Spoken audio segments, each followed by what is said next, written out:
Sí. Hola, buenas noches. Bienvenido nuevamente a las instalaciones del Museo de la Ciencia. Hoy vamos a tener, disculpen,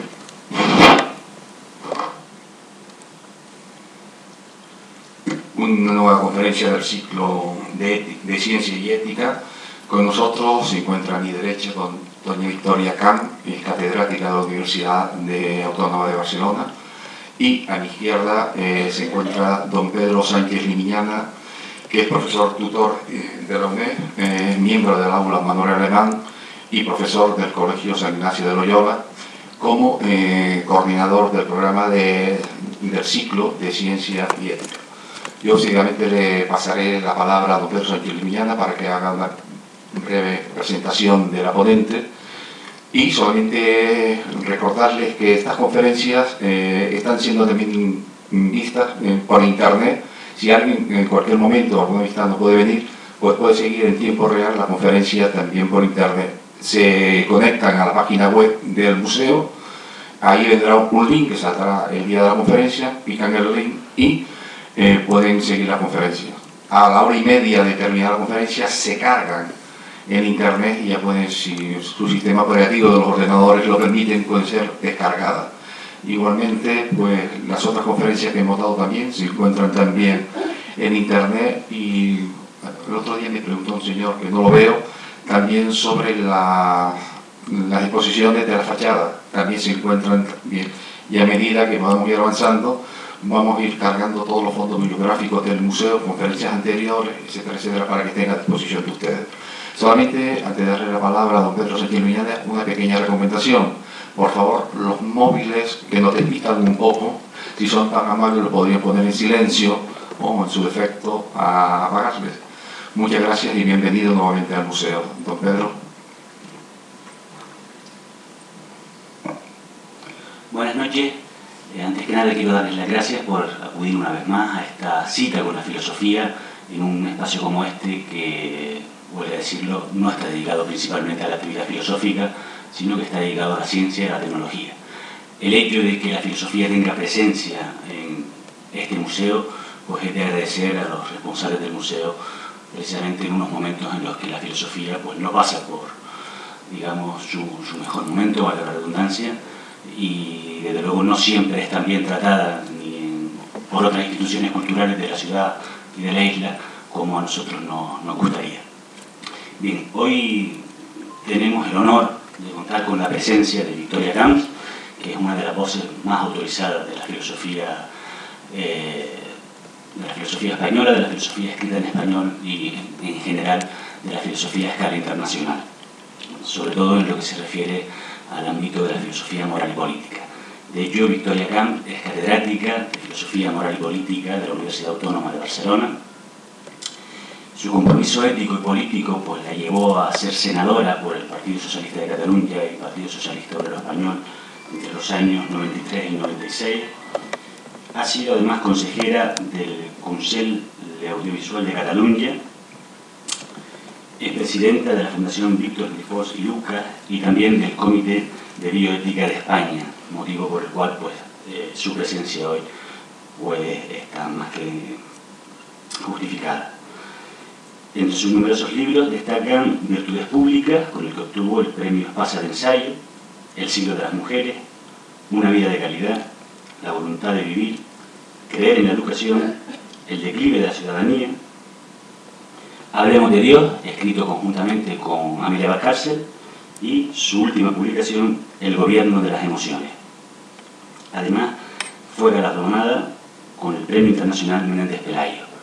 Bien, sin más, yo le cedo la palabra a Victoria Camps, que por otra parte huelgan también demasiadas presentaciones porque es de sobra conocida por todos ustedes.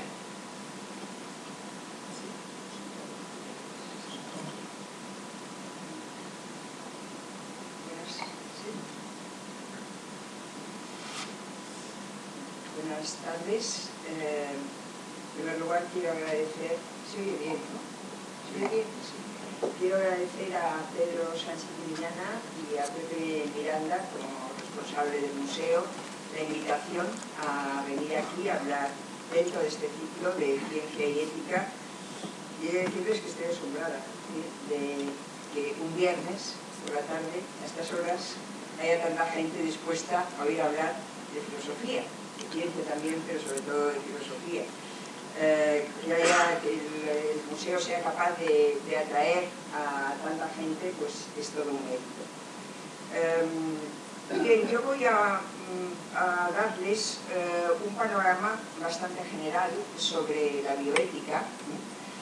Quiero explicar qué es eso de la bioética, quizá diga algunas cosas que algunos de ustedes ya deben saber, porque cualquiera que se haya acercado un poco a la bioética sabe lo que es y sabe algunas de las cosas que voy a decir, pero sobre todo quiero suscitar cuestiones, preguntas, problemas, porque creo que es eso lo que la bioética sobre todo pretende, ¿no?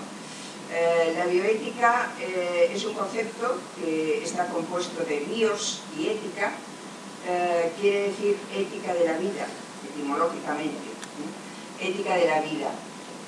La palabra empezó a circular no hace mucho, hacia los años 70, 1970, se atribuye su invención a un médico, un tal Potter, doctor Potter, un oncólogo, aunque luego, como ocurre siempre, cuando se dice fulanito descubrió la palabra, siempre sale alguien diciendo que no fue fulanito, que fue él el primero que la usó. Y entonces ya hay discusiones sobre quién fue el primero en usar la palabra bioética. Pero en todos los libros de bioética generalmente se alude a Potter como el primero que usó esta expresión, esta palabra, en un artículo en el que proponía una cosa relativamente sencilla, que era la necesidad de empezar, de inaugurar una nueva disciplina que combinara el conocimiento biológico con un conocimiento de los sistemas de los valores humanos. Es decir, una disciplina que vinculara otra vez a la ciencia y sobre todo a la biología y los valores humanos, o sea, la ética o la filosofía en general, ¿no? Ya saben ustedes que la filosofía empezó siendo todo, empezó siendo ciencia, luego a medida que las ciencias se fueron especializando, las ciencias se fueron separando de la filosofía. Hoy parece que son los adelantos, los avances, sobre todo de la investigación biomédica, los que están pidiendo ayuda de alguna forma, una ayuda muy tímida, ¿no? Pero pidiendo ayuda de algún modo otra vez a la filosofía. Hay un filósofo que se llama Stephen Turbin que dijo en un momento determinado: la bioética ha salvado la vida de los filósofos. Es decir, los filósofos hemos encontrado en la bioética una forma de seguir haciendo filosofía. ¿Qué pretende desde entonces? Es decir, esta ya me parece una primera intuición, una primera propuesta interesante: acercar las dos culturas, la humanística y la científica. Yo creo que cada vez es más importante que esas dos culturas por lo menos dialoguen, por lo menos se comuniquen, ¿no? Que no vayan cada una por su lado, porque nos encontramos con cuestiones, con preguntas que hay que saber plantear adecuadamente.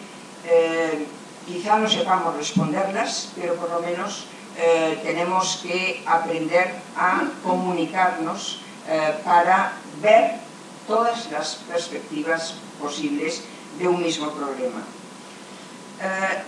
La bioética ha desarrollado sobre todo dos grandes campos.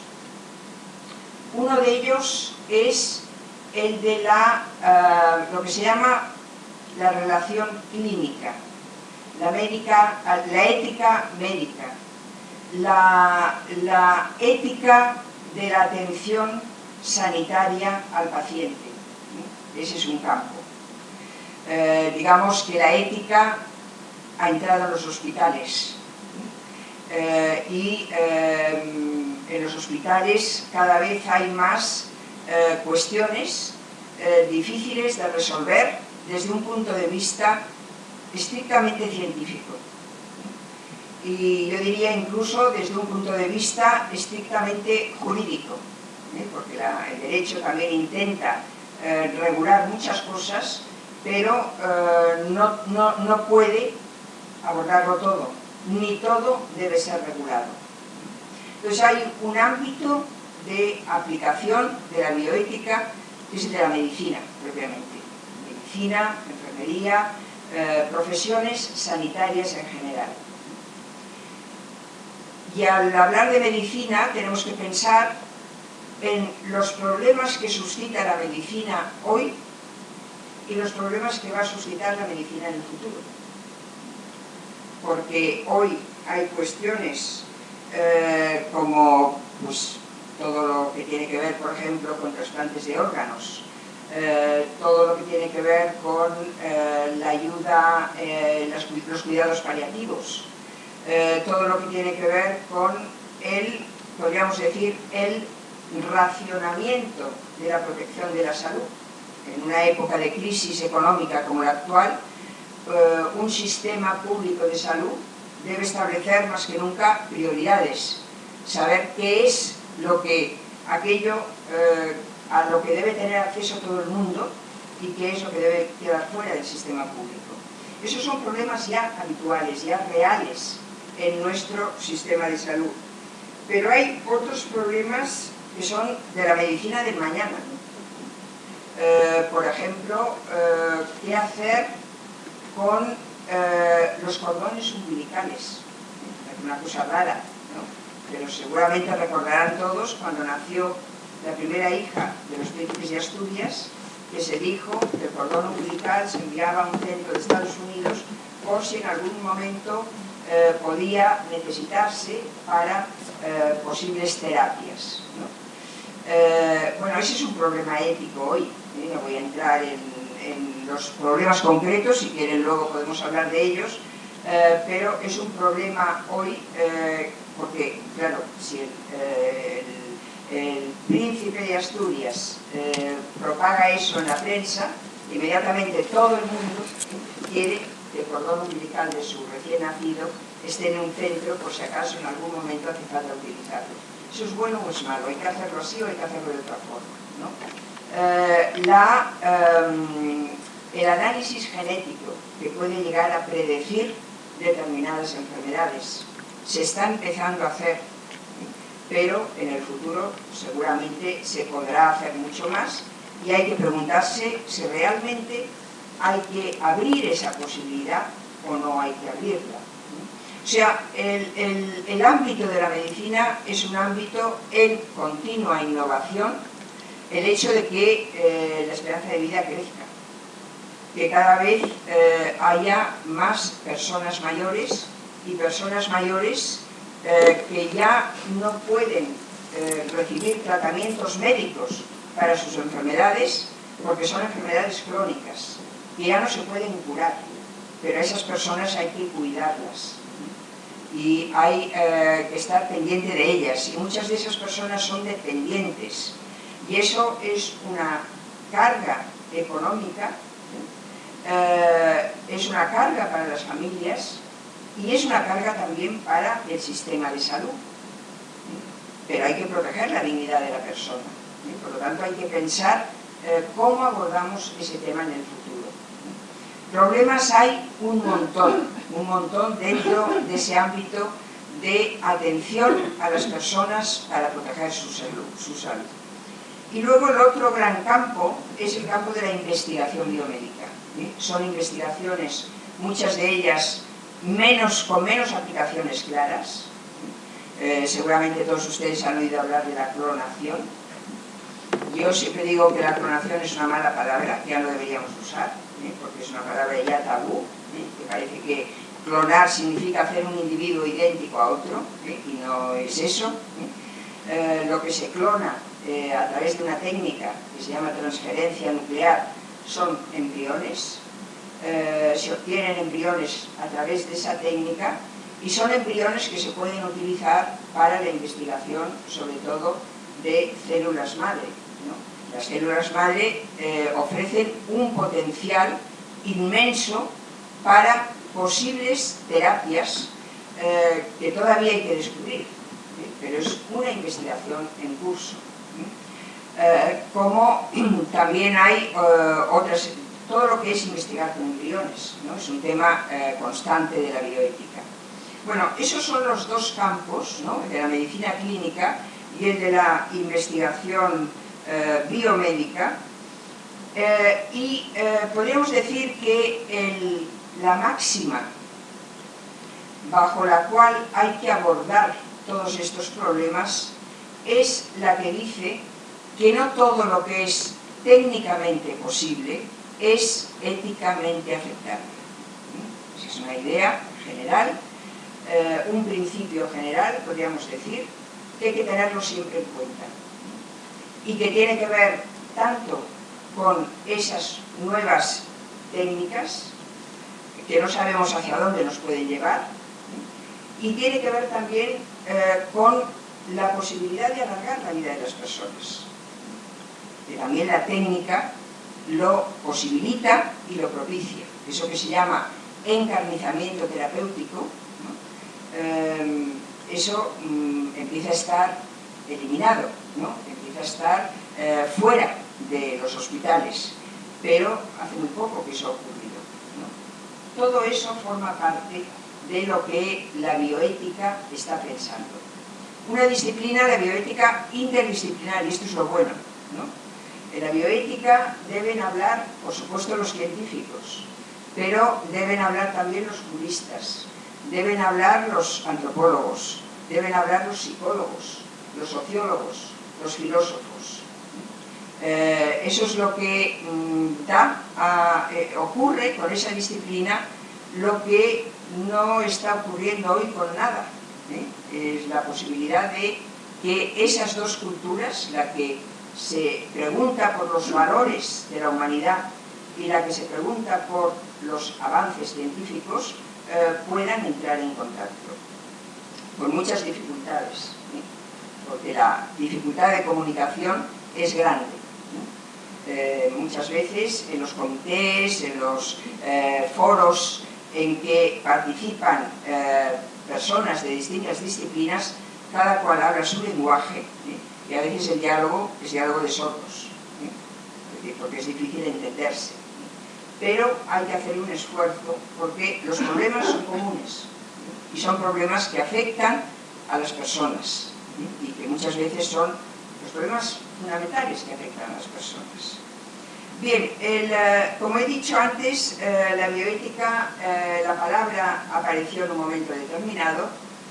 Ya antes, o sea, ¿cuáles han sido los problemas primeros que han llamado la atención de científicos, de filósofos, de juristas, y que han hecho que empezara a desarrollarse eso que hoy llamamos bioética? Quizá lo primero de todo, lo primero que planteó problemas y que dio origen a escándalos fue la investigación con seres humanos.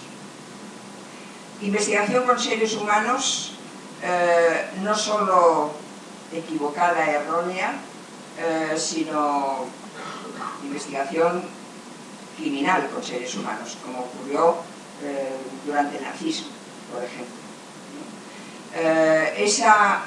Ese tipo de investigación fue quizá lo que dio lugar al primer código que intenta controlar esas investigaciones, que es el Código de Nuremberg, que intentó poner límites a una investigación que había incurrido en la delincuencia, en la criminalidad.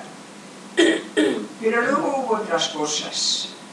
En el año 1964 se intentó ya también establecer una regulación sobre la investigación con seres humanos y sobre todo eso que se llama ensayos clínicos. Es posible que más de uno de ustedes hayan participado alguna vez en un ensayo clínico. Es decir, es lo que en los hospitales se hace para probar un medicamento nuevo con seres humanos. Eso es un ensayo clínico. En la última fase, el medicamento se prueba con seres humanos. Y eso hoy tiene mucho control científico y mucho control también ético. El primer documento que intenta poner límites a esa investigación con seres humanos es la Declaración de Helsinki.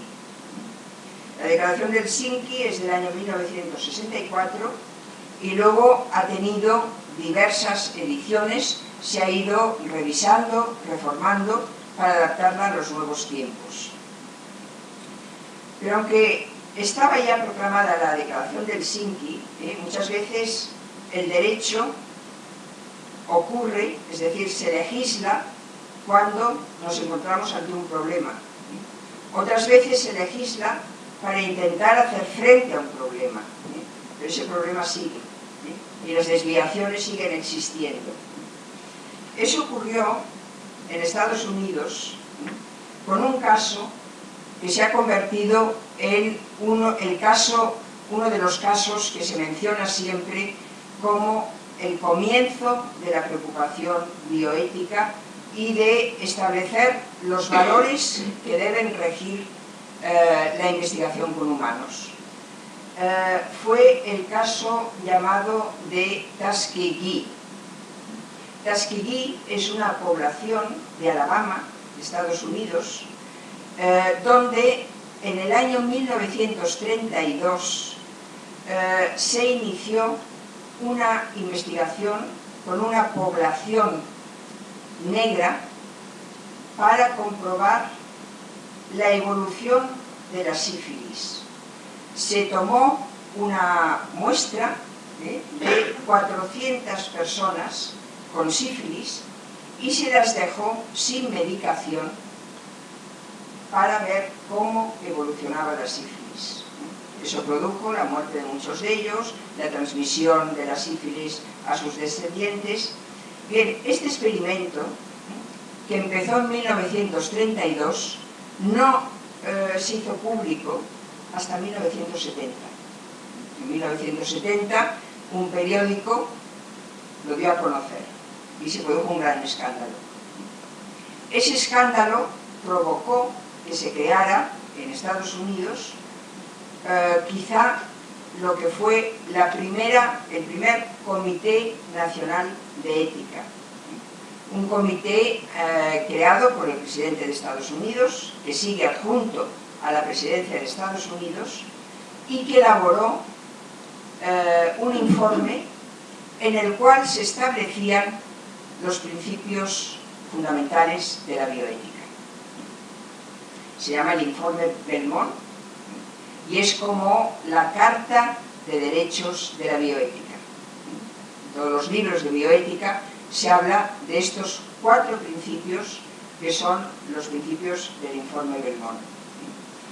Esa es la carrera de salida, ¿no? Es el origen de la carrera de la bioética. El informe Belmont es del año 1979 y en él se establecen unos valores que es el otro aspecto que hay que tener en cuenta. Es decir, la bioética se desarrolla porque la investigación técnica, científica, está avanzando mucho y da miedo lo que puede ocurrir. Pero por otra parte, los valores éticos también progresan. En el año 1948 se proclama la Declaración Universal de Derechos Humanos y en esa Declaración Universal se proclaman los derechos a la libertad civil y política y los derechos sociales, entre los cuales está el derecho a la protección de la salud.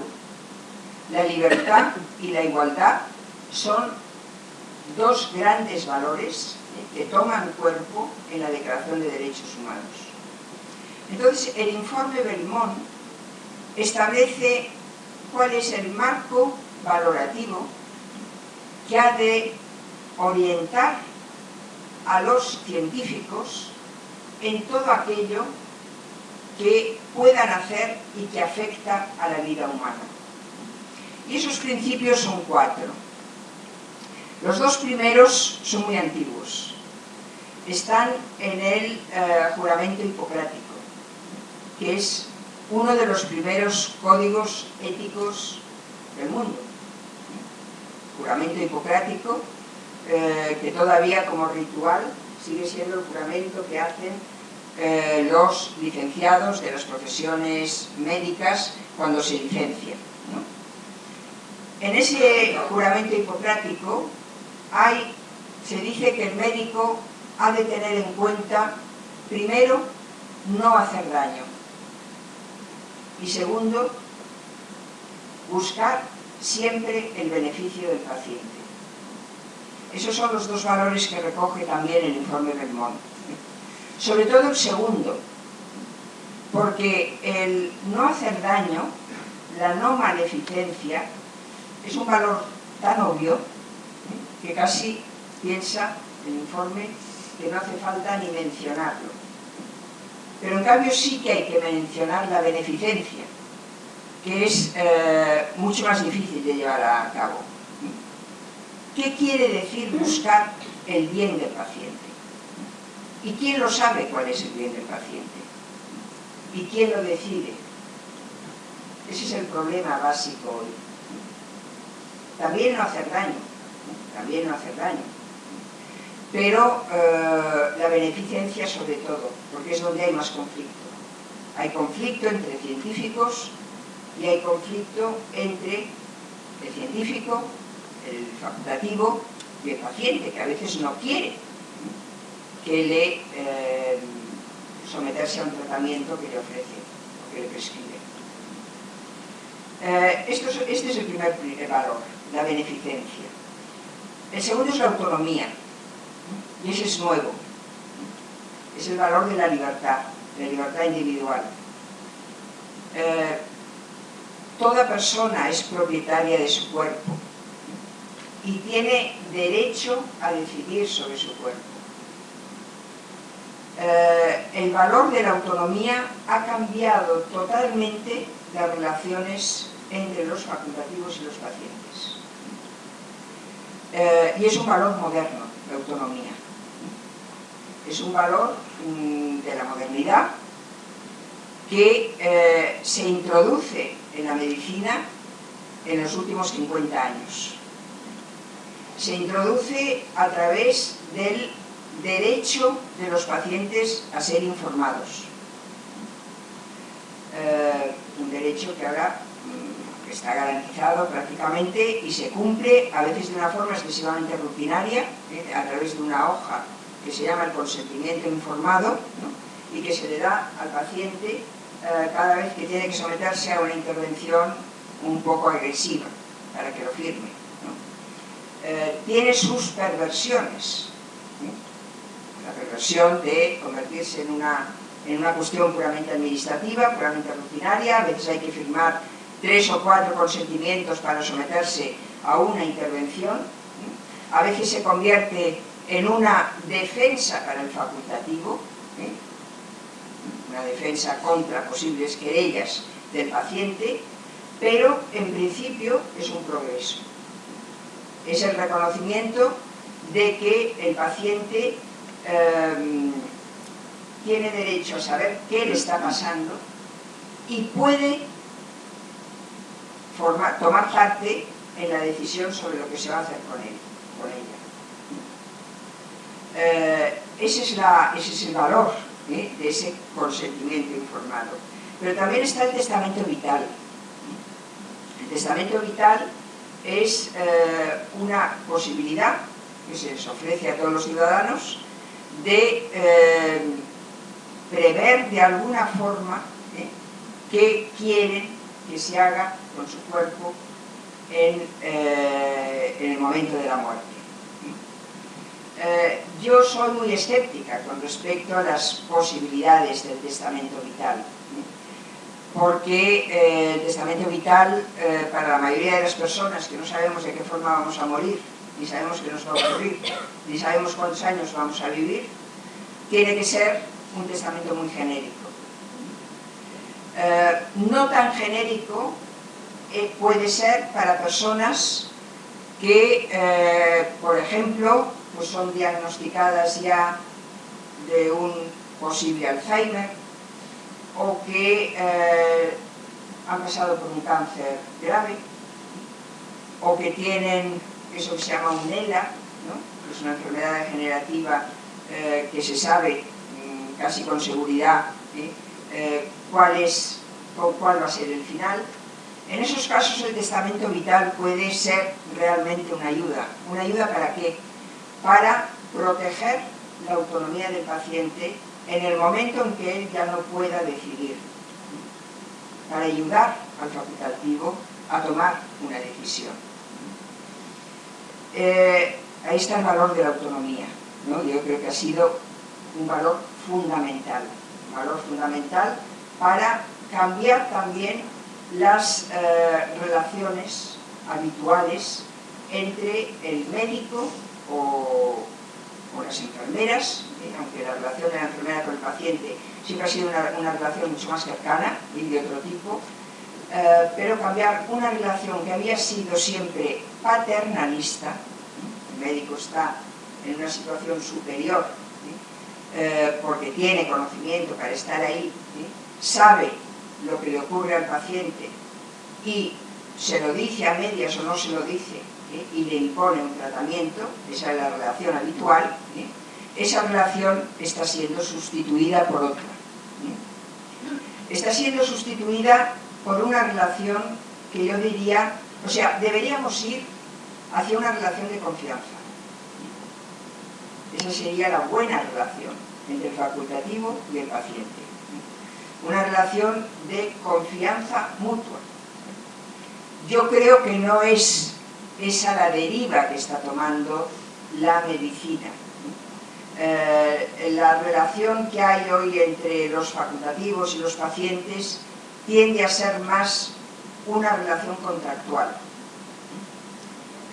¿Por qué? Porque vivimos en un mundo muy mercantilizado y el sistema sanitario también lo está. Y bueno, yo siempre pongo un ejemplo. A los pacientes hoy no se les tiende a llamar pacientes, se les llama usuarios del sistema, o clientes, es peor, ¿no? Es decir, es casi una relación comercial, ¿no? El mismo consentimiento informado es casi eso, un contrato, ¿no? El que usted firme, ¿no? Si luego ocurre algo, pues no siempre es así, ¿no? Pero evolucionamos hacia ese tipo de relación contractual que yo diría no es la buena, ¿no? La buena debería ser otra, debería ser una relación más de confianza, ¿no? Y yo les diría, no sé si hay aquí profesionales de la sanidad, pero les diría, aprovéchense ustedes de la confianza que todavía tiene la ciudadanía en ustedes, ¿no? En una de las últimas encuestas del CIS, esas encuestas donde se pregunta a los ciudadanos sobre muchas cosas, sobre estilos de vida, sobre su percepción de muchas profesiones, se les pregunta qué grado de confianza les merecen a los ciudadanos hoy distintas profesiones. La profesión que merece más confianza es la medicina, y la que menos, que no la adivina, la política, ¿no? El abogado casi la penúltima, ¿no? Pero la que más confianza merece es la medicina, y eso que se lo digo cuando hablo de estas cuestiones ante médicos. Aprovéchense ustedes de esa confianza que tienen los ciudadanos en ustedes, ¿no? Para establecer realmente, reforzar, cultivar esa relación de confianza que sería realmente la buena. Decía esto a propósito del valor de la autonomía, y el último valor del informe Belmont es la justicia. También un valor moderno, son los derechos sociales, sobre todo los que introducen el valor de la igualdad, el valor de la equidad. A mí me gusta más hablar de equidad que de justicia porque me parece que es más exacto. Quiere decir, la protección de la salud es un bien básico al que todo el mundo tiene derecho. Y ese valor, esa equidad, ese acceso a la protección de la salud, hay que garantizárselo a todo el mundo. Cuando el informe Bermond habla de justicia, estamos en Estados Unidos. Estados Unidos no tiene garantizado el derecho a la protección de la salud, como saben ustedes muy bien. Es decir, allí la libertad individual está tan encumbrada que se hace imposible exigir a los ciudadanos que paguen un seguro público para financiar un sistema sanitario universal. Cuando el informe Bermond habla de justicia, no se está refiriendo a esa concepción de la justicia que yo acabo de expresar, sino a una concepción más limitada. El informe Bermond se hizo sobre todo para intentar poner un marco de valores a los experimentos con humanos, a los ensayos clínicos, ¿no? Lo que se pide con el valor de la justicia es que todos, de una forma equitativa, tengan acceso a los ensayos clínicos, ¿no? Es una cosa muy limitada, no es el acceso universal a la protección de la salud, pero sí es como debemos verlo, como un acceso universal a la protección de la salud. Estos son los valores fundamentales, ¿no? Estos son los valores fundamentales y eso es lo que hace indispensable que cuando hablamos de avances en la biomedicina o en la práctica, en la clínica, lo hagamos pensando desde una dimensión de la ética, de los valores éticos. Hace unos años un bioético, un experto en bioética americano, que se llama Mark Siegler, escribió un libro, que es un libro muy recomendable para todas aquellas personas que se quieren acercar a este tema y sobre todo para los profesionales sanitarios, ¿no? Es un libro que está traducido al castellano, se llama Ética Clínica y es una especie de guía práctica, ¿no?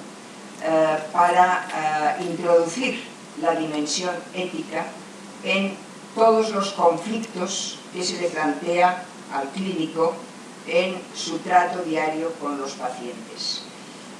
Mark Siegler, uno de los autores de este libro, el libro tiene 3 autores. Mark Siegler estuvo el año pasado en Barcelona dando unas conferencias y dijo que la bioética había empezado a desarrollarse como consecuencia de 3 fenómenos fundamentales. Uno, el trasplante de órganos. El trasplante de órganos, bueno, España es puntera en el trasplante de órganos. Es algo que ha tenido un desarrollo brutal en poquísimos años. Y bueno, el trasplante de órganos empezó siendo trasplante de órganos de cadáveres, hoy ya está siendo trasplante de órganos de vivos, también de personas vivas. Lo cual es interesante porque el otro día en el Comité de Bioética de Cataluña estuvimos aprobando un documento sobre el trasplante de órganos de personas vivas, ¿no? Y se planteó una cuestión que es una cuestión que desde fuera de la medicina quizá ni la sospechamos, ¿no? Pero que tiene que ver con el valor de la no maleficencia, de no hacer daño. Para un médico, el problema fundamental, o uno de los problemas fundamentales de un trasplante de riñón, por ejemplo, de una persona viva a otra persona, es que han querido tener hijos a través de la técnica de reproducción artificial, ¿no? ¿Es legítimo moralmente o no es legítimo? Y si no es legítimo, ¿por qué? Porque a los hombres nadie les pone límites, ¿no? Entonces, bueno, ¿por qué a las mujeres sí? ¿No? ¿Es legítima la maternidad subrogada? Es decir, las mujeres que no pueden gestar a sus hijos, alquilar un vientre, como se ha dicho, se ha utilizado esa expresión, eso moralmente se puede aceptar, y si no se puede aceptar, ¿por qué no? En algunos países se acepta, la India lo permite, en California se permite, ¿no? Entonces, ¿qué ocurre? Que la mayoría de los que acuden a ese método para tener hijos son parejas homosexuales, gays, lo cual complica más la cuestión todavía, ¿no? Pero hay otras cosas más habituales que la técnica de reproducción asistida lleva a plantear cuestiones que no estaban en el origen de esa técnica. Hoy la técnica la utilizan más mujeres que llegan tarde a la maternidad que mujeres que tienen problemas de esterilidad, que fue para lo que se creó la técnica, ¿no? ¿Por qué? Pues por muchas razones, ¿no? Porque la mujer se ha emancipado, porque la mujer quiere trabajar fuera de casa, porque es difícil conciliar la vida laboral y la vida familiar. Es decir, ese es un ejemplo de que un problema que en principio parece estrictamente médico no es estrictamente médico. Tiene dimensiones sociales, culturales, económicas, feministas, muchas dimensiones, ¿no? Y por lo tanto plantea problemas nuevos, ¿no? Como el problema de los partos múltiples. Es decir, desde que hay reproducción asistida hay muchos más gemelos, y trillizos y cuatrillizos. Ahora trillizos y cuatrillizos menos, porque ya está limitado. La última ley de reproducción asistida limita los embriones que se pueden implantar para que no se produzcan esos partos múltiples que finalmente son peligrosos para los recién nacidos, para los niños. Entonces, bueno, esos tres fenómenos fueron los desencadenantes, según Max Ziegler, ¿no? Pero hoy hay muchos más temas, ¿no? Hay muchos más temas, todos ellos, yo diría, concentrados casi en el origen y el fin de la vida, ¿no? O sea, la mayoría de las cuestiones tienen que ver con cómo nacemos y cómo morimos. Porque incluso temas como trasplantes de órganos son maneras de alargar la vida. Cuando no había trasplante, cuando no había posibilidad, cuando se rechazaban todos los órganos, la gente moría mucho más, y moría antes, ¿no? Entonces, el principio y el fin de la vida es lo que polariza los grandes problemas de la bioética. Por eso, aquí hay otra cuestión, que es ¿cómo debe ser la bioética? La bioética puede ser religiosa o tiene que ser laica. Porque normalmente las discusiones en bioética no son tanto discusiones que enfrentan a la ciencia con la ética, sino distintas formas de entender la ética. Una religiosa, ortodoxa, que tiene respuestas claras para preguntas difíciles y para preguntas complejas, o yo diría respuestas simples para preguntas complejas, y una visión más liberal, más abierta, más laica. Esto se nota mucho en las primeras instituciones que se han dedicado a la bioética. Dos de ellas, que fueron muy pioneras, también en Estados Unidos, fueron el Kennedy Institute, que está en Washington, que es de los jesuitas, y el Hastings Center, que está en Nueva York, que es laico. En Cataluña, por ejemplo, el primer instituto de bioética que hubo fue también de los jesuitas, el Instituto Borja, es un instituto muy bueno. Es verdad que los jesuitas tienen una visión muy liberal sobre la bioética. Incluso el Centro Borja está inscrito como un centro laico.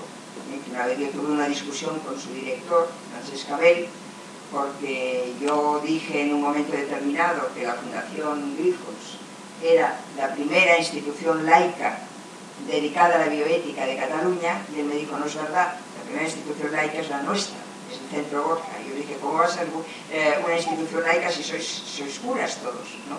Y me dijo, es igual, yo le inscribí como institución laica porque creo que la bioética tiene que ser laica, y yo creo que eso es así, tiene que ser así.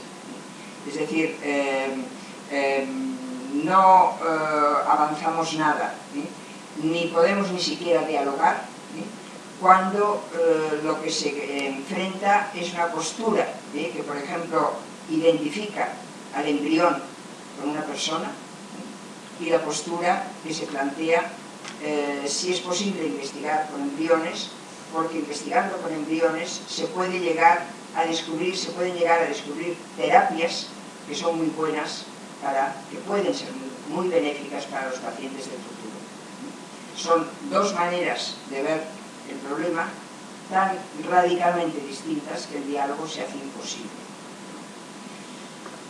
Bueno, como ven, son cuestiones complicadas que no quisiera alargarme mucho más, ¿no? Porque me gustaría que hubiera diálogo, pero solo les voy a dar un apunte último, ¿no? Todos estos problemas no solo han conseguido, de algún modo, están consiguiendo que la medicina y la biomedicina se vean desde una perspectiva más humanística, desde una perspectiva más valorativa, pensando en valores éticos, sino que han cambiado también la misma concepción de la medicina. Antes me refería a la relación médico-paciente como una relación que ya no es paternalista, solo paternalista, ¿no? Pero también han cambiado los fines de la medicina. Eso está muy bien expuesto en un documento que elaboró el Hastings Center de Nueva York, que se llama Los fines de la medicina. Ese documento está traducido al castellano y lo encuentran ustedes en la web de la Fundación Víctor Grifols, porque lo hice traducir yo, que soy la presidenta de la fundación, porque es un texto estupendo para la formación de los profesionales y para todos aquellos que estén interesados por este tema, ¿no?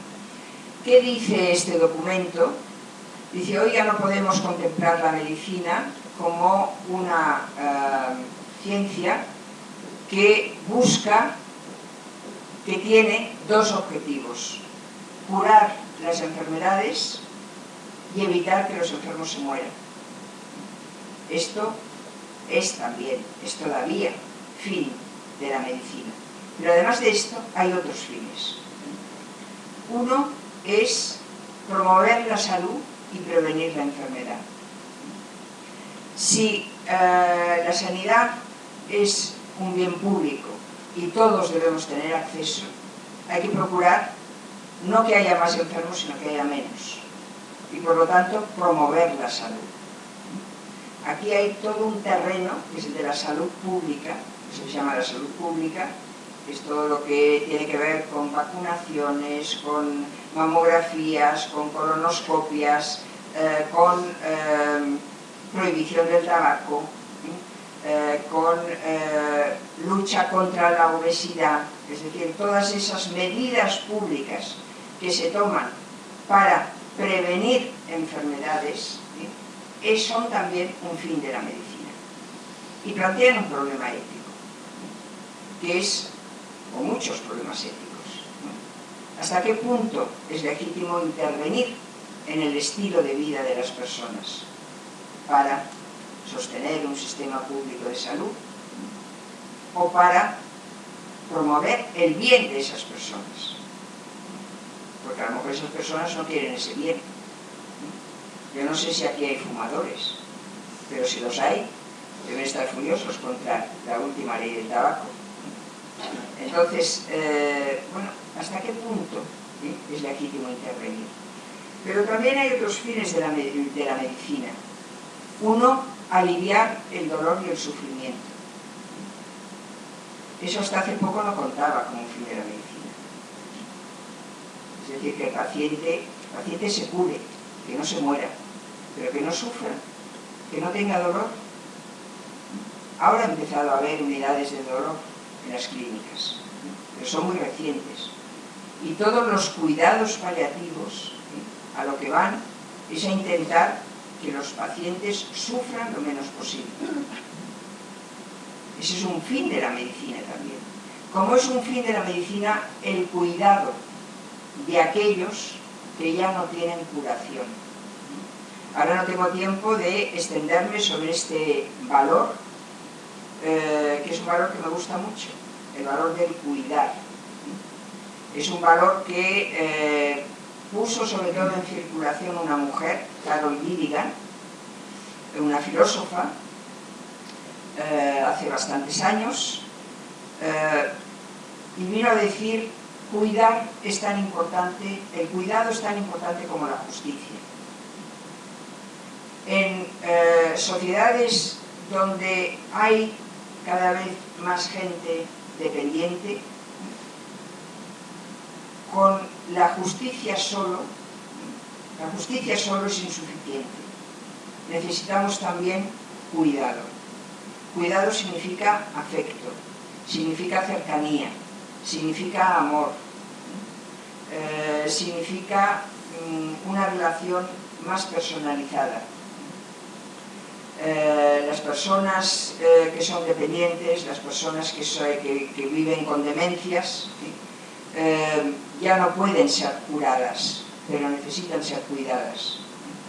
Y es una obligación de todos el cuidado, porque ha sido una obligación de las mujeres, ¿no? Por eso fue una mujer la que destacó ese valor, pero como un valor socialmente importante, no solo como un valor para la mujer y que debía de cultivar la mujer, sino un valor que necesita toda la sociedad. Bien, este documento dice que el cuidado es un fin de la medicina también, y no solo el curar. Y finalmente, evitar la muerte prematura, pero ayudar a una muerte digna, ¿no? Este es un tema muy difícil, muy complicado. No estamos todavía, yo creo, en condiciones de aceptar eso que se llama eutanasia, pero sí hemos avanzado, como he dicho antes, en una ayuda a morir con los enfermos terminales. La eutanasia es la ayuda a morir a los que no son terminales, a los que todavía pueden estar viviendo muchos años y sin embargo no quieren vivir en las condiciones en que están. Lo otro hoy ya no es eutanasia, y lo otro se practica en los hospitales, ¿no? Y se está haciendo bastante bien, pero todavía hay problemas, ¿no? Y todavía se está legislando porque no todo el mundo está mentalizado, concienciado, ni comparte una misma actitud frente a esta cuestión. Bien, yo añadiría solo que otra preocupación, y ya ven que he ido dándoles muchos apuntes, pero sin desarrollar ninguno de una forma exhaustiva, porque todos son infinitos, ¿no? No se acaba nunca de hablar de ellos. Otra cuestión que hoy, sobre todo con lo que nos viene cayendo encima y con la crisis económica, tenemos que abordarlo ya, y deberíamos hacer un debate de futuro, no solo ir improvisando medidas, es la necesidad de tener una medicina sostenible. No podemos renunciar al derecho a la protección de la salud como un derecho universal, ¿no? Eso fue un logro, fue un progreso, y no podemos renunciar a eso, ¿no? Pero hay que ver cómo se sostiene. No ayuda a sostenerlo,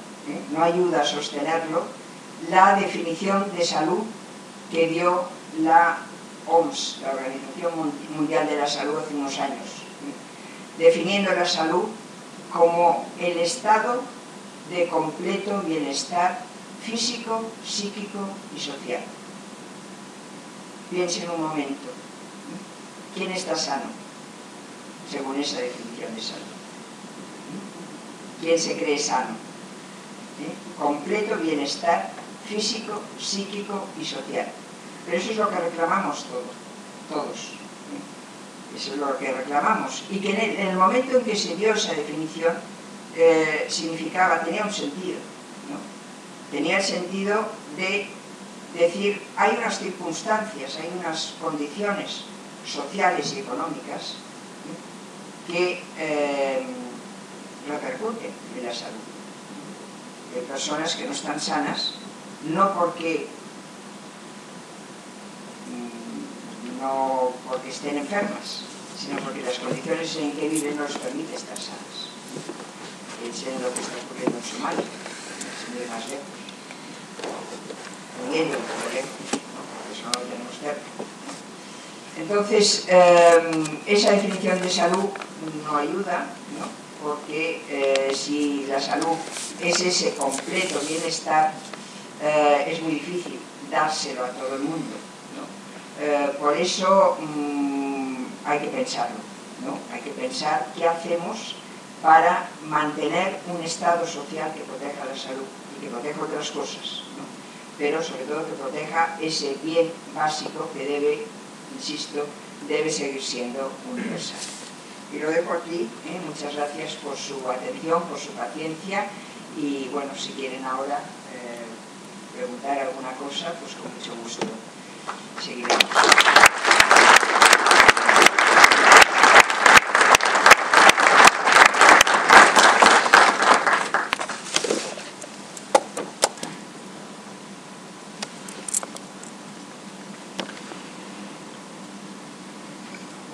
Bueno, buenas noches. Después de esta magnífica conferencia de la doctora Victoria Khan, que se me hace imposible destacar algo sobre ella porque son una serie de fines, principios, teorías, pensamientos, interrogantes, preguntas, que aborda los avances de la medicina desde el punto de vista de la ética, como ella habló también desde el punto de vista de la religión, desde el punto de vista del derecho a la protección de la salud, sí, no solo el derecho a la protección de ciudadanos, sino, ella lo dijo una pincelada, el abuso que también solemos hacer del servicio de protección a la salud, que pone en cuestión ese estado del bienestar. Yo creo que se puede abrir un muy interesante debate con doña Victoria. Yo solamente me queda, pues, por mi parte, darle las gracias, sobre todo por la gran capacidad de comunicación y simplificación de los conceptos que nos ha ayudado a entenderlo mucho. Y ahora, Pedro, pues podemos abrir el debate, lo va a dirigir el profesor Santiago Villada como compañero del rector. A ver, por favor, muchas gracias, Victoria.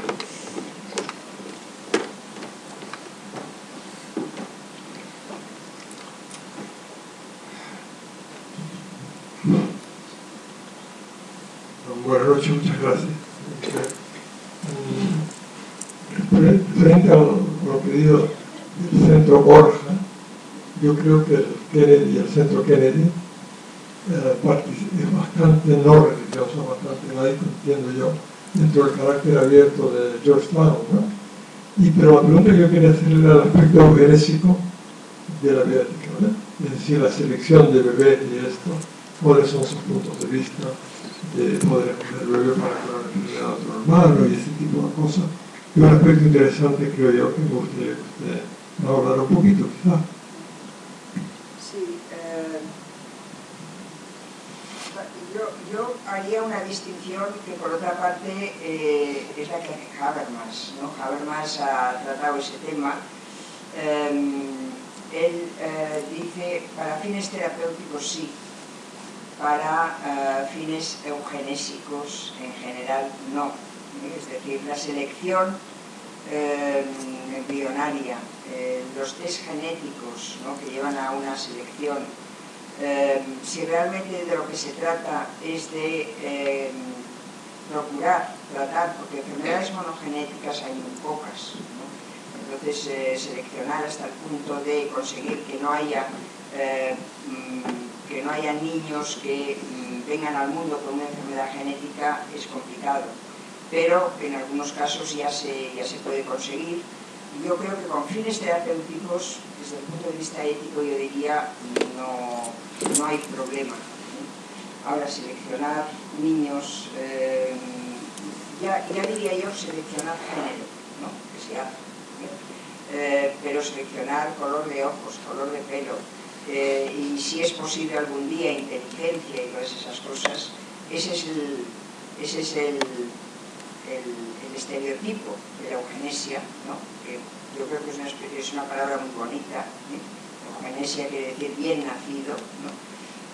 Pero si ese bien aborda tantas cosas, como el hacer el niño perfecto, eso realmente desde el punto de vista ético yo creo que es inaceptable y eso hay que limitarlo. No estoy de acuerdo, no sé si conocen el libro de Habermas, ¿no? El libro de Habermas sobre la eugenesia. El libro de Habermas lo conoce, sobre la eugenesia. No estoy de acuerdo con esa idea de Habermas de que, bueno, esas manipulaciones genéticas y tal, finalmente lo que nos privan es de la libertad, es decir, al nacido de una manipulación genética quizás es menos libre, ¿no? Yo no estaría de acuerdo con eso, pero más allá de esa idea, yo pienso que el límite es la terapia, ¿no? Es decir, si se trata de evitar enfermedades, sí, si se trata de evitar otras cosas, no.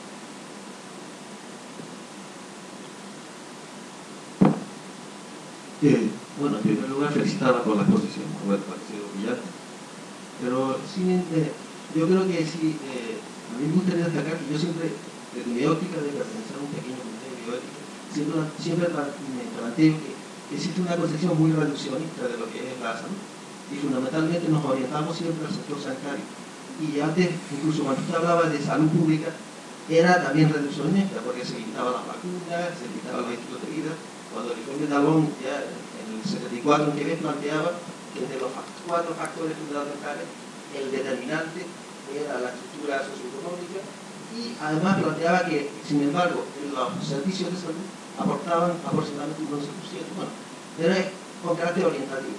Lo que sí es importante es que yo creo que ese tema, el de la determinante de salud y de las cuestiones socioeconómicas, nos retrotraería al planteamiento global de siempre de la ética. ¿Qué es lo que ha pasado y qué es lo que pasa por lo que no se ha llegado a realizar principios e ideas de la Revolución Francesa que son fundamentales como la libertad, la justicia, la igualdad, la solidaridad? Y creo que ese es el momento oportuno en el que estamos hoy en día. Es decir, los 5 millones de parados que hay en España es un problema de salud brutal. Es decir, es evidente que tenemos problemas en nuestro sector, el sector sanitario. Pero yo creo que es necesario un salto cualitativo, y es un salto cualitativo que nos obliga a cuestionarnos desde el punto de vista ético qué es lo que está causando. Si estamos en una sociedad enferma, probablemente será porque el sistema capitalista es un sistema enfermo, es un sistema que ha cumplido una misión histórica que probablemente nos tendremos que plantear otro nuevo sistema. Bueno, sí, eso es ir lejísimos, ¿no? Yo estoy de acuerdo, ¿sí? Es decir, yo creo que deberíamos plantearnos, si no un nuevo sistema, otra forma de entender este sistema. Eso sin duda nos lo vamos a tener que plantear.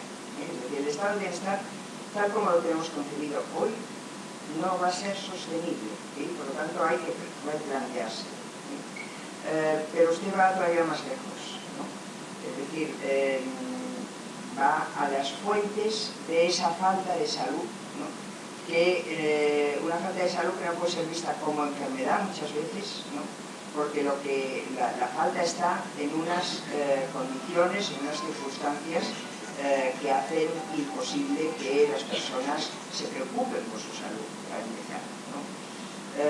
Yo creo que esto en bioética no se ha tratado prácticamente nada.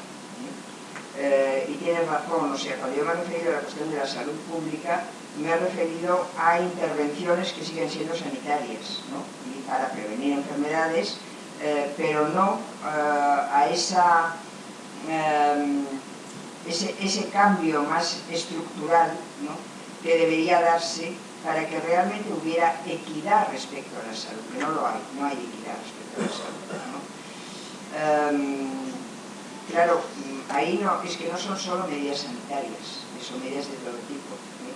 Entonces, claro, de alguna forma esto ya desborda la bioética, lo cual no quiere decir que no debería plantearse, pero es que eso ya es cuestión de políticas públicas, de educación, de trabajo, ¿eh? de todo, sí. Incluso a este respecto hay una cosa interesante, que es que, bueno, yo me refiero siempre al derecho a la protección de la salud, ¿no?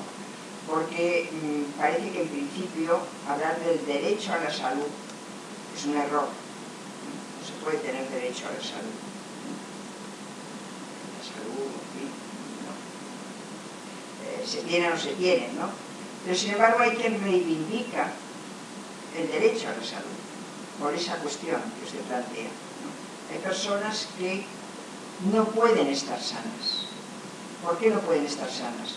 No porque tengan nada congénito que les impide estar sanas, sino porque viven donde viven y han nacido donde han nacido, ¿no?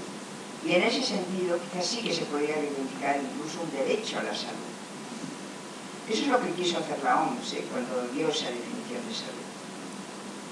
Lo que pasa es que, claro, esa definición de salud, pues quizá lo que ha dado pie es a medicalizar demasiado las dolencias de cualquier tipo, ¿no? Que a lo mejor no son tanto dolencias, ¿no?, sino otra cosa. Pero estoy de acuerdo con lo que plantea.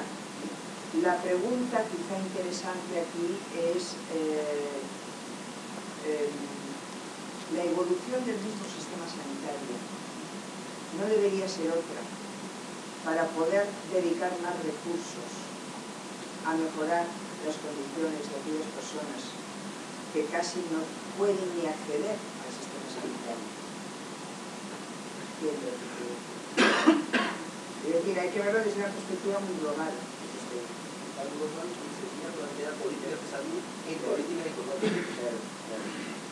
Es finalmente llevarlo al terreno de la economía.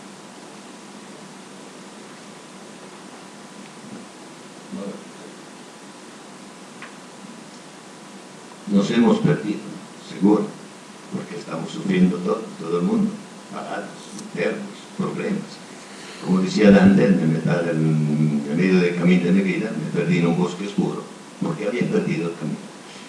Observando el pasado, podemos explicar el presente, casi siempre. Siempre el mundo se ha desarrollado con 3 características: el equilibrio, la fuerza y el amor.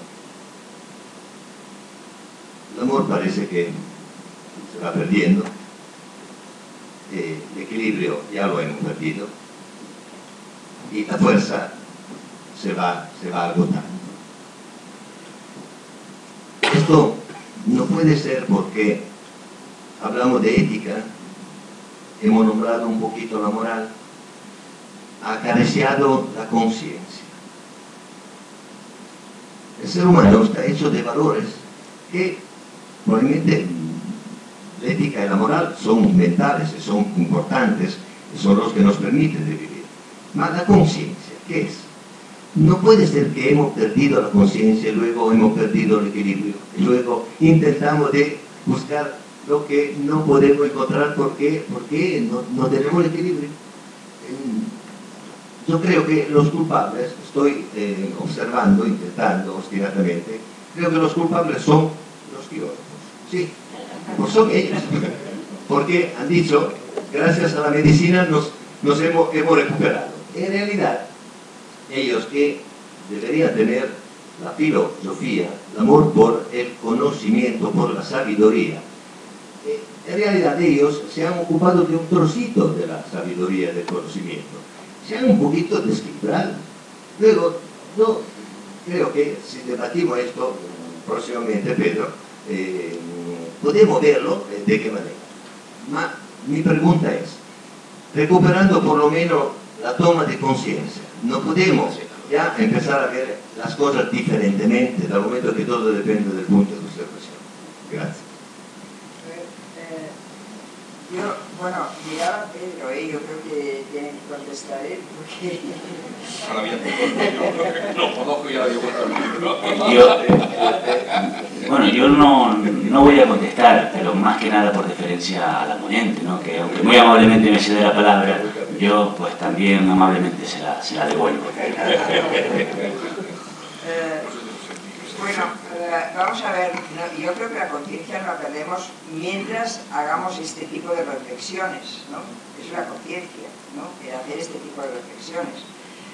Lo que pasa, los filósofos nos hemos quedado sin nada, ¿eh? Es decir, los filósofos nos han ido arrebatando todas las posibilidades de conocimiento porque las distintas ciencias han ido ocupando, nos hemos quedado sin huerto, los filósofos no tenemos ningún huerto que cultivar. Entonces lo único que podemos hacer es plantear dudas y preguntas. Y eso es lo que inquieta, es lo que usted llama falta de equilibrio, ¿no? Y falta de... pero yo creo que pérdida de conciencia eso no es. Es el plantear preguntas. Y yo eso muchas veces en los comités de bioética y tal, digo que la función del filósofo no es dar soluciones. Porque ¿cómo va a dar el filósofo soluciones a unos temas que se plantean básicamente como cuestiones científicas? Y además el conocimiento no está dividido en compartimentos, ¿no? Que es a veces lo que parecen los comités, ¿no? En los comités hay, por ejemplo, los comités de ensayos clínicos, ¿no? Hay unos farmacólogos, hay quizá una enfermera, hay un gerente, hay un jurista y hay un filósofo, que es el que se supone que sabe de ética, ¿no? Entonces, cuando hay un problema ético, miran al filósofo y dicen, ¿y la ética qué dice? La ética a lo mejor solo hace preguntas. La ética no da respuestas. Lo que da respuestas hoy es eso que llamamos autoayuda. Eso es lo que da respuestas, ¿no? Busca fórmulas de ver cómo podemos ir encontrando respuestas a cuestiones complejas que no sabemos cómo resolver por nosotros mismos. Pero la función de la filosofía no es esa. Y eso ya lo dijo Heidegger y tal. El saber filosófico es saber preguntar. Entonces, bueno, quizá me dirá, se está usted defendiendo, sí, pero yo creo que esa es la función propia de la filosofía, ¿no? Contribuir a introducir la perplejidad, la duda, la pregunta.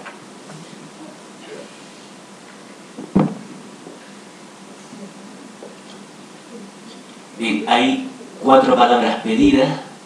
Si alguien más quisiera pedir la palabra, que lo haga ahora, para ya tendremos que cerrar.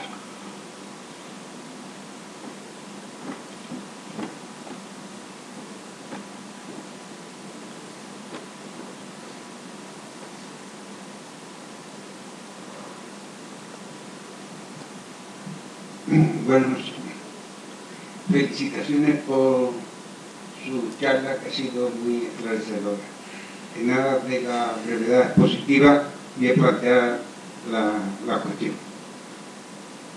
Me refiero a que de pasada citó la eutanasia. Para mí un tema muy apasionante, teniendo en cuenta la edad que tengo. A pesar de que me conservo muy bien, yo represento menos edad de la que tengo, yo tengo 79 años, sin embargo todo el mundo me echa 78. Bueno, al grano, la eutanasia, el caso de San Pedro, es un individuo que no puede, porque el que tiene posibilidades de suicidio, la cosa clara, si no es un depresivo, si un depresivo tiene derecho a la obligación de tratarlo, pero el individuo que no es depresivo y entiende conscientemente, sin ningún tipo de enfermedad, que lo mejor es pasar a mejor vida y se suicida. Un tema, el tema de la eutanasia, ¿por qué no un individuo que reiteradamente pide que no quiere seguir en este mundo, y lo que no quiere es la posición de la Iglesia, un individuo que está enfermo, que no puede suicidarse, y reiteradamente reclama que la ayuden a pasar la mejor vida, y la Iglesia, a pesar de decir que mejor vida, no lo deja. La Iglesia se opone a la eutanasia. ¿Por qué? Si el individuo quiere pasar mejor vida, no hay forma. No le puedo contestar por qué, porque yo estoy de acuerdo. O sea que eso se llama suicidio asistido. Y el suicidio asistido es bastante claro.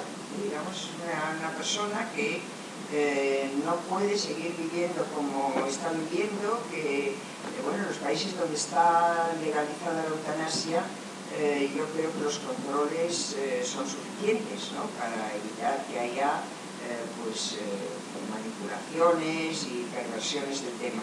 Para mí el problema de eutanasia realmente difícil es cuando la persona no puede decidir. Y se supone que hubiera decidido que le ayudaran a morir por su vida pasada, o porque ha hecho un testamento vital, o por lo que sea, pero ya no está en condiciones de decidir. Ese para mí es el problema grave, es el problema difícil de resolver. El otro no es tan difícil. Y la verdad es que, a ver, yo creo que va a ser difícil legalizarlo, pero cuando se dan casos, que no ha habido solo el de San Pedro, ha habido otros, se ayuda a esa persona y luego no pasa nada. Es decir, que la justicia no interviene. A mí me parece que esto se irá aceptando, pero con todos los problemas de demencias que hay hoy y de personas que pierden la cabeza y que pierden la razón, ese sí que es un problema complicado, ¿no? Y porque la gente tiende a confiar en el testamento vital, pero luego resulta que el testamento vital, eso lo explicó muy bien Ronald Dworkin, el filósofo del derecho, ¿no?, que el testamento vital, la gente cambia de opinión. Y quiere decir usted que a lo mejor estando sano, dice, yo si tengo un Alzheimer y tengo una infección, prefiero que no me traten, y luego quién sabe si realmente usted quiere que tomen esa medida con usted, y usted no lo puede decir. Yo recuerdo un artículo de una mujer médico que leí hace poco, una mujer que hablaba de contaba distintos ejemplos, experiencias de personas a las que había atendido al final de la vida, y hablaba también de su padre. Decía, mi padre es médico también, estaba ya en una situación, era mayor, estaba, no sé qué tipo de patología tenía, pero estaba muy inválido, muy imposibilitado, con la cabeza clara, pero en fin, parecía con pocas ganas de vivir, ¿no? Y decía, yo había hablado muchas veces con mi padre de este posible final, y él siempre se había mostrado de acuerdo en que la eutanasia era una buena solución. Y un día se lo planteé. Y le dije, bueno, ¿qué te parece? Y todo aquello que hemos hablado, tal. Y él me contestó, yo mientras pueda tomar helados de chocolate y ver partidos de fútbol por la tele, prefiero seguir viviendo. Dice, se quedó a cuadros. Dice, nunca me hubiera imaginado que mi padre me contestara eso. La gente cambia de opinión. Y nadie se quiere morir. Es excepcional quererse morir. Es excepcional, no hay tantos casos. Entonces, bueno, claro, eso hay que pensarlo mucho, ¿no? Y ya digo, el caso grave es cuando la persona no puede decidir. Yo lo he hecho regularmente con mis hijas, ¿no? Como que el supuesto, pero ya, claro, me da una teína roja, me den una teína roja, el supuesto que yo lo puedo decir, pero al hacer esa manifestación, lógicamente siempre es revocable. Yo quiero que pueda cambiar lo que he dicho, adelante.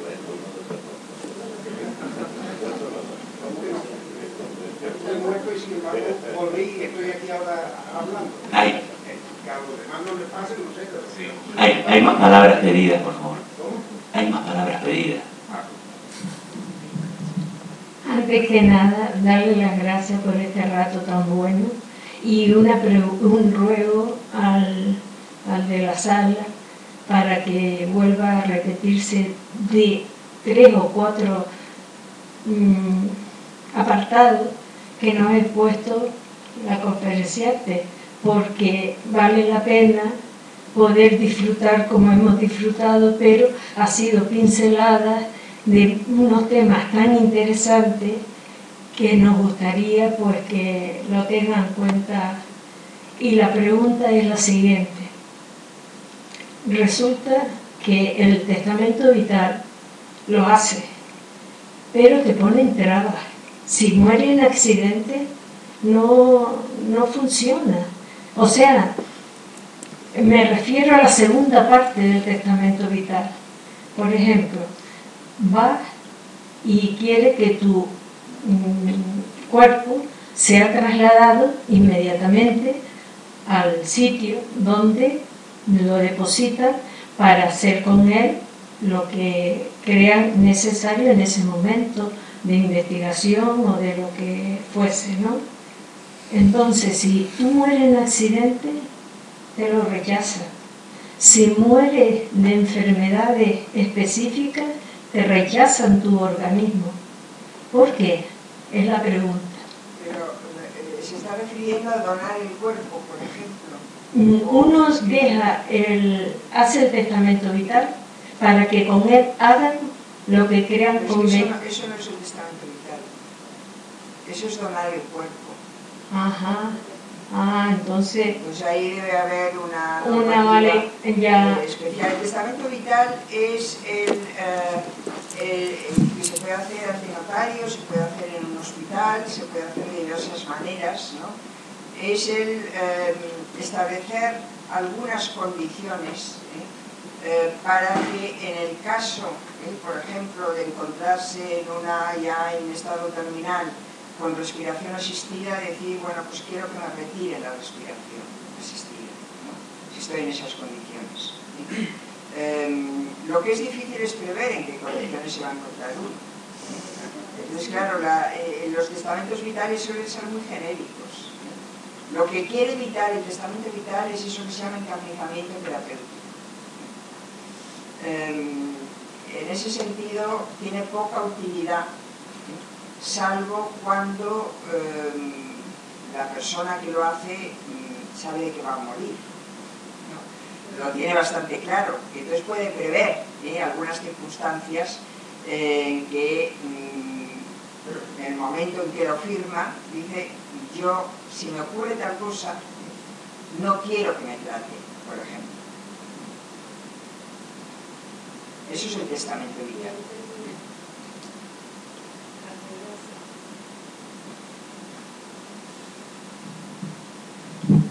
Hola, buenas noches. Que antes, habló sobre cómo debía ser la bioética, si debía ser religiosa o de tipo laico. Y bueno, las primeras palabras que dijo sobre religiosa es que debía dar respuestas simples para problemas complejos. Y la laica, pues, respuestas liberales para problemas también complejos. ¿A qué se refiere con respuestas simples? Para poder entender un poco.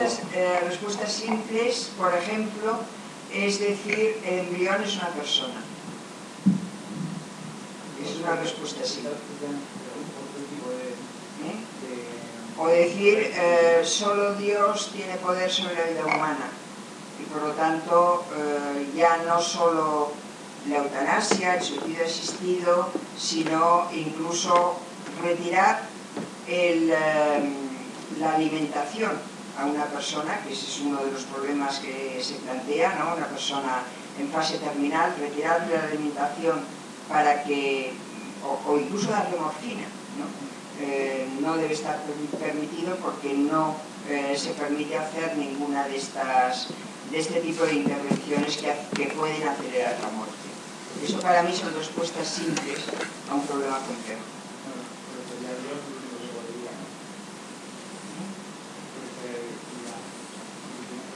No, es que no oigo. Bueno, claro, la proyección, sí.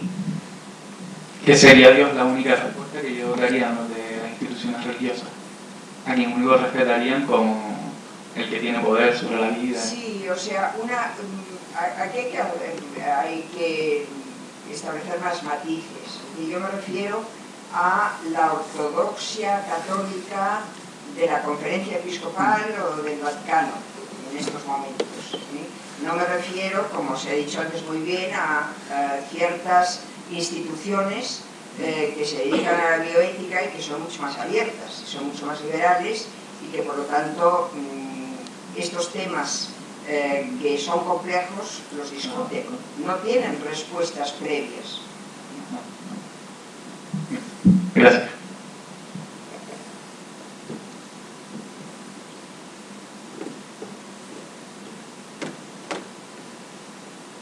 Hola, buenas noches.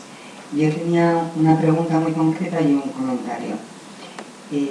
La pregunta era, en el informe del Belmont del que hemos hablado, decía que uno de los principios era la justicia y que no venía en Estados Unidos indicada para que el sistema sanitario cubra a todo el mundo, sino para tener derecho a los experimentos clínicos. Si me podría explicar eso, por favor. Y luego, el comentario, bueno, felicitarle por la conferencia, me ha parecido magnífica, pero hay una cosa en la que no estoy de acuerdo, que la sanidad tal como la conocemos, el servicio de sanidad pública, sea insostenible. Por supuesto es insostenible dentro del sistema en el que estamos, ¿vale? Dilapidando dinero, con una corrupción galopante. Creo que el otro día han dicho en la Radio Nacional que eran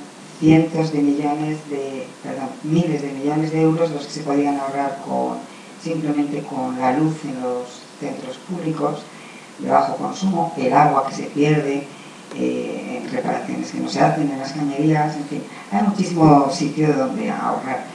Y de paso ya, pues aprovecho para recordar mañana la manifestación internacional a las 6 de la tarde, que aquí es en el Teatro Peregrados. Gracias. Muy bien. Bueno, yo también estoy muy indignada, o sea que cuando digo que es insostenible quiero decir eso, es decir, en el contexto en el que estamos eso es insostenible, por eso hay que pensar cómo se sostiene, y hay que cambiar lo que hay que cambiar, porque hay que sostenerlo, eso es lo que yo diría, o sea, en eso hay que ser muy tajante y muy exigente, hay que sostenerlo.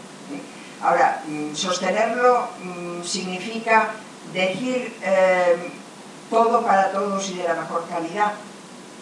Bueno, eso es simple también, para mí. Es decir, no tiene techo la sanidad, el gasto sanitario no tiene techo.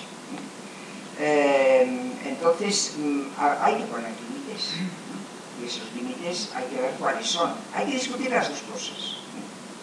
Es decir, no recortar solo en algo cuando se puede recortar en otras cosas. Es un poco la pregunta de antes, ¿no? Desde una perspectiva de los presupuestos del Estado global, hay que ver de dónde se recorta. Y esa es una pregunta. Ahora, una vez establecemos prioridades del sistema sanitario, hay que ver qué es lo que se protege y qué es lo que pensamos que es más fundamental proteger. Porque si no nos ocurre lo que se planteaba antes, ¿no? Que vemos solo el sistema sanitario y no vemos otras cosas. Y no vemos las condiciones económicas en las que vive gente que ni siquiera accede al sistema sanitario.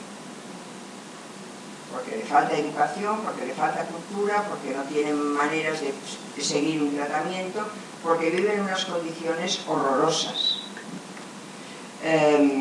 Y eso hay que verlo de una forma global. Entonces, bueno, yo es que creo que todos los temas hay que plantearlos. Hay que plantear si el copago es justo, por ejemplo. No decir que no de entrada, hay que plantearlo. Y decir, bueno, los que tienen más, que paguen más. No que paguen todos, pero los que tienen más, que paguen más. Y que lo hagan más sostenible. yo no cerraría de entrada ninguna pregunta, pero la premisa básica es esa, hay que sostenerlo y no hay que renunciar a un derecho que ha sido un derecho fundamental y tiene que seguir siendo un derecho fundamental. Y ahora se me ha olvidado la primera, lo de la justicia. No, sí, porque, a ver, este es un tema que a mí me ha interesado siempre porque no deja de ser chocante, que por una parte, hablando ya de otra cosa, el filósofo que mejor ha definido la socialdemocracia y la justicia distributiva de la socialdemocracia es un americano, que es John Rawls, Estados Unidos. La justicia distributiva, tal como los principios de la justicia, tal como los define, son los principios de la socialdemocracia. Y sin embargo, la socialdemocracia nace en Europa, no nace en Estados Unidos. Es una cierta contradicción. Y luego es el informe Belmont el que pone como principio de la actuación médica la justicia. Claro, ¿qué dice el informe Belmont? El informe Belmont no habla de la medicina en general. El informe Belmont es una reacción al caso Tashkili, y es una reacción que intenta establecer los principios de la investigación médica con seres humanos. Por lo tanto, la justicia está vista desde esa perspectiva, que en la investigación con seres humanos haya equidad. No habla de un sistema público de salud ni de la protección de la salud como un derecho universal. Eso es lo que yo quería matizar.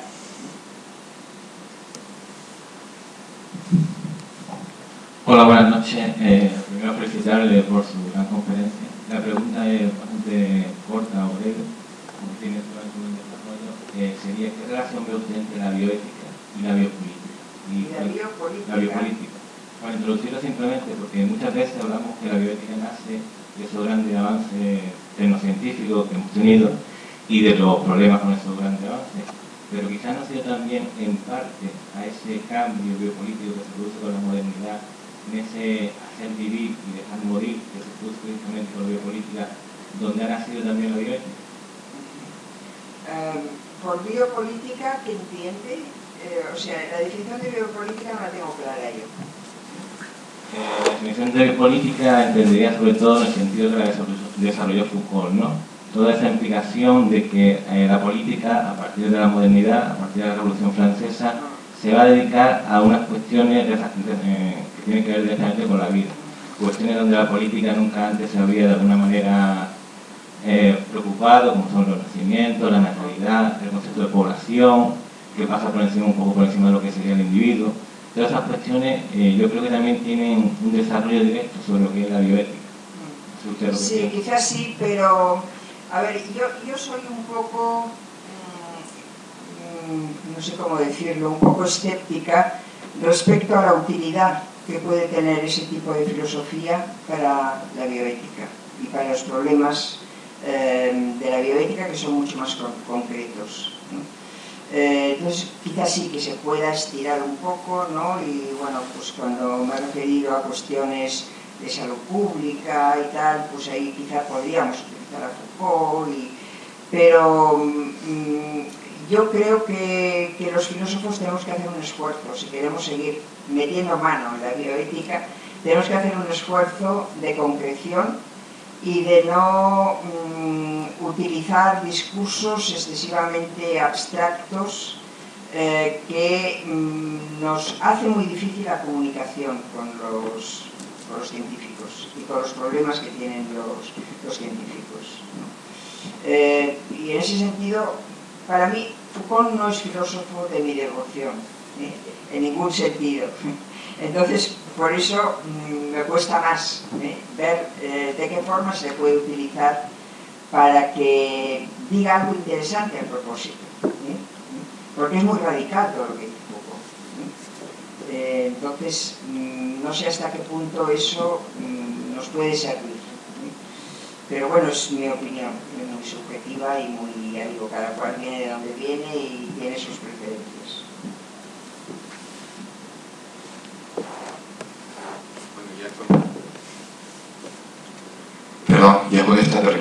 terminamos el turno de palabras. Pues, si interesante fue la conferencia, yo creo que tan interesante ha sido también el turno de palabras. Solamente decirle que casi un poco se me adelanta en la despedida que le iba a hacer a la doctora, digo, la catedrática Victoria Camp, que lógicamente ha sido tan interesante las líneas que hemos puesto de trabajo, que te emplazamos a que cuando quieras pueda venir otra vez, hablaremos con Pedro, a ver el desarrollo de ese ciclo, que creo que debe de tener continuidad, que ser interesante, y ya sabes, aquí estamos esperando otra vez, estás en tu casa, ¿no? O sea, tendré que estudiarme. Tendrás que estudiar una de las líneas esas. Bueno, pues ya sencillamente recordarle que en este mes de octubre pues seguimos teniendo conferencias. El próximo jueves tendremos la presentación del libro de los catedráticos Carracedo y Pérez Torrado sobre la vulcanología de Canarias, su último libro, y a ver si en esa presentación del libro pues también arrancamos la conferencia que nos explique la evolución del hierro, como si lo que se reveló el otro día, se está oxidando, pero sobre todo por esa mancha verde que hemos visto ahora en el mar, ¿no? Después, el día 21, pues tendremos en el ciclo del Alzheimer una conferencia de don Javier de Felipe Ortiz, que va a tratar sobre la enfermedad del Alzheimer, alteraciones de los circuitos neuronales y deterioro cognitivo. A la semana siguiente tendremos un curso sobre el medio subterráneo de las islas volcánicas, que será desde el día 25 al día 28, desde las 5:30 de la tarde a las 8 de la noche, sobre todo por los estudiantes universitarios. Este curso tendrá créditos, pero creo que solamente para los alumnos de la Universidad de La Laguna. Hay que concretarlo porque los catedráticos vienen de La Laguna. Sí, de la Universidad de La Laguna. Sí, este es un museo de ámbito autonómico, regional, entonces tenemos que coger todas las actividades de ámbito. El día 28, como cierre del curso del mundo subterráneo de islas volcánicas, pues tendremos la conferencia del ponente don Sergio Socorro, que va a hablar sobre cavidades volcánicas de Canarias, tipos y genes.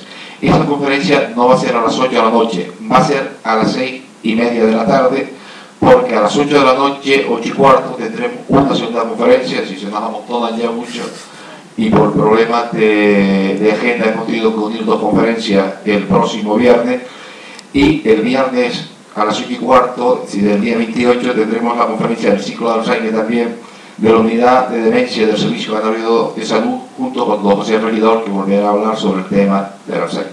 Y con eso terminamos. Muchas gracias por su asistencia y hasta la próxima vez que nos veamos. Profesora Victoria, muy agradecido, y ya sabéis que